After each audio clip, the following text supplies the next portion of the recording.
Can this libertarian win his city council seat in Ohio? Let's talk about that. Instead of focusing on winning arguments, we're teaching the basic fundamentals of sales and marketing and how we can use them to win in the world of politics, teaching you how to meet people where they're at on the issues they care about. Welcome to the Brian Nichols Show. Well, hey there, folks. Brian Nichols here on the Brian Nichols Show. Thank you for joining us on, of course, another fun-filled episode. I am, as always, your humble host, joining you live from our BNC studios here in lovely Eastern Indiana. And just a hop, skip, and a jump over to the state to my east over in Ohio. Today, we are joined by Libertarian City Council candidate Joshua Toms. Welcome to the Brian Nichols Show. What's up, brother? What's up? Good to be here. Good to have you on, Josh. Thank you for joining us here on the program. Do us a favor, give us a quick introduction, and why are you running for city council as a big L libertarian? Wow, quick introduction. Don't really know that I can do that very well, but I'll try. So when I was younger, I was kind of your default liberal. Eventually, I ended up going overseas, seeing a lot of real communism, real socialism, something that I was for at one point. And when I came back, I could see that my country was in shambles, and I vastly changed my my political beliefs, and then I got involved. That's what I wanted to do, was get involved. And when I did, I realized that my local politics were actually under fire as well. And that is why I'm running. And let's talk about that local politics. But first, I want to go back to something you touched on, and that is kind of going from this default liberal mentality to now, yes, running for office as a big L libertarian. Let's talk a little bit more about your evolution in terms of your politics and frankly, your philosophy, right? When you're approaching the way, obviously you changed as a person when you become a libertarian. I know I changed when I became a libertarian. Talk to us a little bit about what that journey was like coming from the left, because a lot of folks here on the program, and especially in our audience, they come from things from more on the right side of the aisle. So I think it's very interesting to hear your context coming as someone from the left. So it is every bit as drastic and intense as it seems. When I was young, I was exposed to things like Marx by the time I was 14 years old. I started reading Marx. I had a particular friend who even his parents were very much encouraging this sort of thing. And I was on board, man. It all sounds fantastic, right? Why is there such disparity? Why is wealth disparity, social disparity, that kind of thing, class disparity? Why does it exist? And all of it sounds very good in a topical way, but it isn't. But either way, I bought into it for a long time. And eventually I decided I wanted to go abroad, and I went to teach English. And I lived mostly in China, but I was also in Vietnam and Cambodia. And then I was in South America, in Ecuador and Colombia. And these have, to say the least, some very left-leaning governments. Mm-hmm. And it was very obvious that this kind of thing was a con, right? I was looking at the complete lack of participation of the people in their government, right? They had no say at all. These politburos, and they circle the wagons, and that's that, right? But everything is supposed to be equal, right? Which would mean everyone would have some sort of say and that sort of thing, and they don't. And it was scary, and it's the scariest, I guess, because the standard of living between America and, let's say, a second world country like China and Shenzhen, which is where I was at, right, which is considered China's Silicon Valley. It is still this kind of like, whoa, I mean, their sanitation is subpar. Their building codes are subpar. And I'm not trying to be nasty towards other peoples and their governments, but it's just true. It was just true. And I was like, what's going on here? You know, these people are supposed to be the beacon of how these kinds of socialistic or Marxist or communist governments work. And I was very underwhelmed at their effectiveness. So, Well, yeah. yeah, please go ahead. No. Keep going. Well, and just simply that, I love Chinese culture. It's something I've been enamored with since I was a child. So I have no hate at all towards these people. But the way their government's running was scary. And then I came back and I started seeing what was going on. And I had been gone during most of the Trump years, right? So I didn't see any of this. I come back, I see the absolute insanity that is going on. And I was like, wait, so honestly, I am not what it was I thought I was, because I don't agree with anything I saw. And where am I? Where do I fit into all of this? And so I was like, well, I know I'm no longer left leaning. What does that mean? Right. And eventually I said, well, you know, I seem to be understanding better how property rights and democratization of government is appealing, why it's appealing. Right. And that was how I started making my foray into libertarianism. And that kind of goes into, I was curious if there was maybe a light bulb that sparked in you as well, because you're running for city council, obviously, right? And we talk about this many times here on the show, that the best way for us to actually have some real impact in our communities is to be involved. And the best way to be involved is to run for local office, because more often than not, either of those races are run unopposed, or in many cases, nobody runs at all, right? So it's actually a very easy area for us to have really some easy wins on the board with low barrier to entry. And it really gives you a chance to make some direct impact in the area, frankly, that matters most, your direct community. So I was curious, you know, kind of, Josh, as you're going through, what are the main issues that you've identified in Lebanon, Ohio, that you want to focus on from a city council perspective, and why a libertarian perspective for your solutions? Well, just to slide in from one subject to the other was that I realized that those countries had no participation even at their local levels. And so I was like, well, you know, what's going on in mine, right? That's the most important thing. And what I could see, I literally have, this is all of just 2022's minutes in Lebanon, Ohio. When I started going through it, they were passing everything by emergency order, right? They bought cop cars by an emergency order. They bought a lawnmower, $100,000 lawnmower by emergency order. They changed the right of way in a street. Yeah, it is, right? It better be. But they changed the right of way of a street by emergency order. And this is all very suspicious, right? It's just weird. And you're like, you know what? The process is the process. Why are they subverting it? Why are they trying to somehow move around it? And the answer I'm sure is complex. Maybe they can explain some of them, but some of them are rather stupid. And so it's like, okay, well, why are you doing this? Because you're casting suspicion on yourself. And that was why ultimately I got involved. I was like, you know what? I'm done with this. We need transparency, and they're not doing it.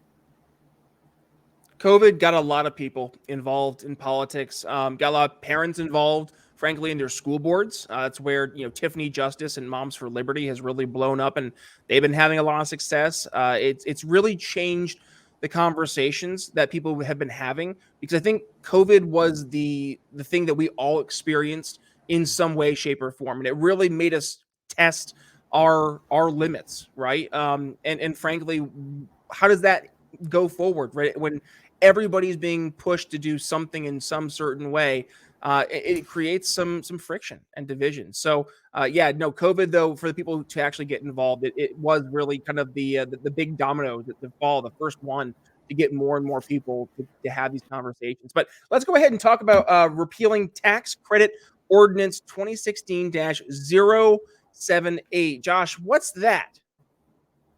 Well, that is one that's more personal to Lebanites. Essentially, if you work within the city, but you live just outside the city, which is easy in a town of 20,000, in 2017, they amended this tax credit, which was a 1% tax credit. Well, now it's 0.5. And that doesn't sound like a lot, but it is definitely something that hurts local citizens. And worse than that, actually, is that our current mayor, Mark Messer, who, I have no qualms with him as a person. I actually quite agree with many of his beliefs, political beliefs, but he has ran on ridding us of this and yet has never brought it up, right? So people are electing him and hoping that he will introduce something in session and say, you know what, we're doing away with this amendment. We're going back to the 1% tax credit, and yet he has never done that.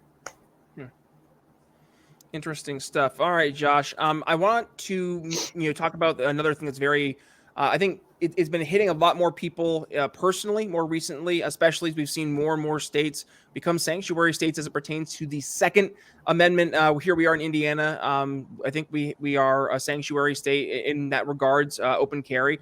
And you saw there was a would-be shooter, I think it was in Greenwood Mall, and a guy who just gotten his handgun 2 days earlier ends up taking out that guy before he could cause a lot of damage.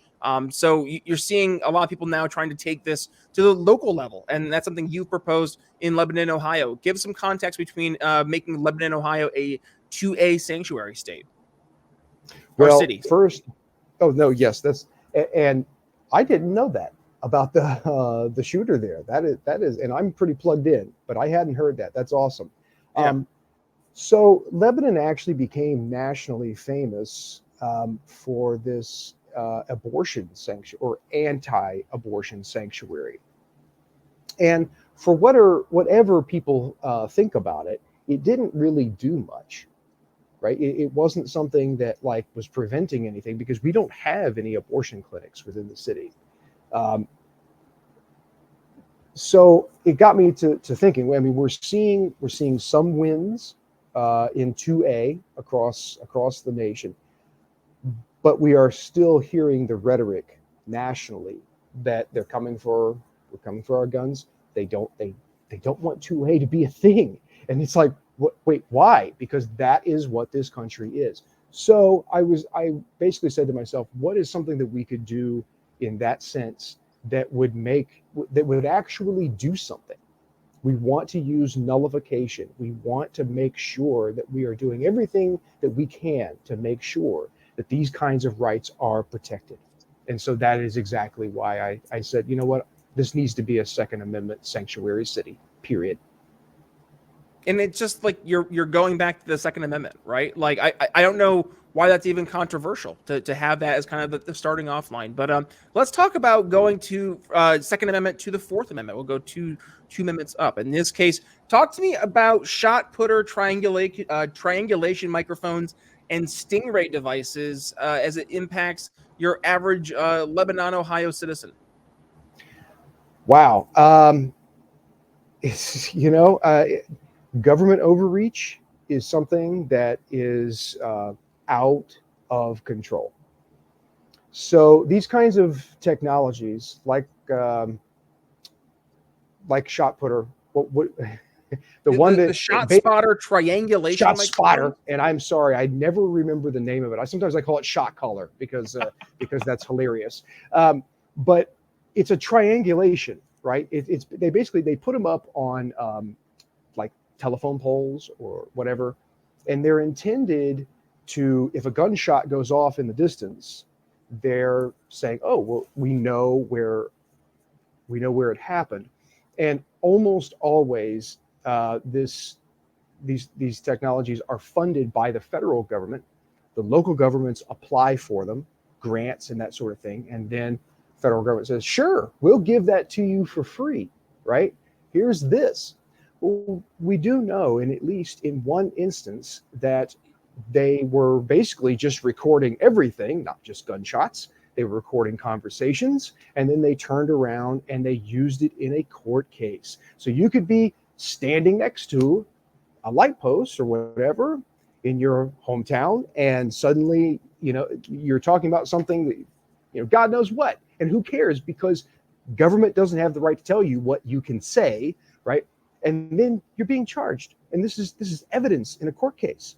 And further than that is like the passive license plate readers, where a cop car can just roll down the street and they can be scanning beep, beep, beep, each one of your license plates. And, oh, whoops, this guy's got a warrant. But have you ever driven a car that you didn't own? Right? I know I have, right? So I could be in the store getting groceries or God knows what, and then I come out and the cop is throwing me face first into the pavement because the person that's associated with this car has a warrant. And it's just violations all around, man, right?